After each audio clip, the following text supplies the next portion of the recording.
নমস্কাৰ।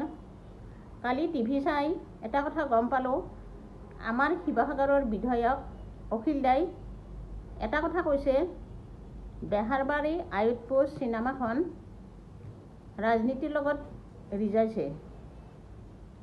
এইটো কেনেকুৱা কথা?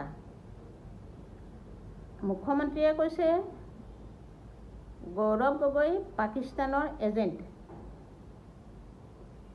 পাকিস্তানৰ এজেণ্ট হয় নহয় সেইবিলাক বিচাৰ হ'ব, বিচাৰ কৰিব। আৰু যদিহে পাকিস্তানৰ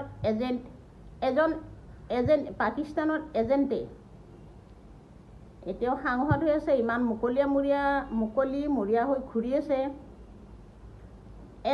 পাকিস্তানৰ এজেণ্ট এজনক কেনেকৈ মুকলিমূৰীয়াকৈ ঘূৰি থাকিব পাৰিছে? কিয় জেলত ভৰাই থোৱা নাই?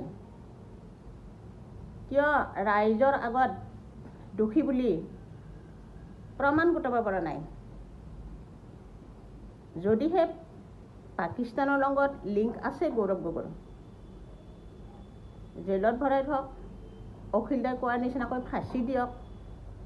অখিল দা জানে, নাজানা বুলি নকয়, বহুত জানে, গোটেইখিনি কথা ঠিকেই কৈছে। গৌৰৱ গগৈক জেলত ভৰাব লাগে, যদিহে দোষী ফাঁচি দিব লাগে, ঠিকে কৈছে। কিন্তু তাৰে মাজতেও অখিল দাই কিছুমান নক'ব লগা কথা কৈ দিয়ে কেতিয়াবা, য'তে হ'লেও। বেহাৰবাৰী আউটপোষ্ট চিনেমাখনৰ কথা অখিল দাই কিয় ক'ব লগা হ'ল? তেওঁ বেয়া পাই পাক, সেনেকৈ কিয় ক'ব লাগে? আমি ৰাইজে, আমিতো বহুত ভাল পাওঁ বেহাৰবাৰী আউটপোষ্ট চিনেমা চিৰিয়েল। আমি একদিন চাব নাপালে আমাৰ বহুত বেয়া লাগে মনটো।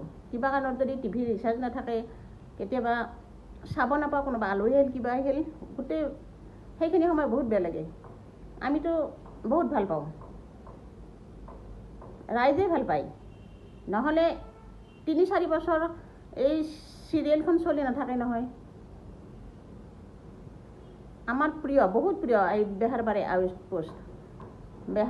Outpost serial. এনেকেই চলি যাই থাকক আৰু বহুত বছৰ চলি যাই থাকক। আমিও সেই চিৰিয়েল চাই উপভোগ কৰি আমিও মনত আনন্দ লওঁ, দেহাৰো এনাৰ্জি পাওঁ কিছুমান।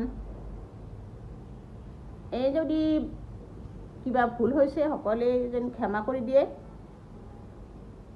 আৰু ভিডিঅ'টো শ্বেয়াৰ কৰি দিব।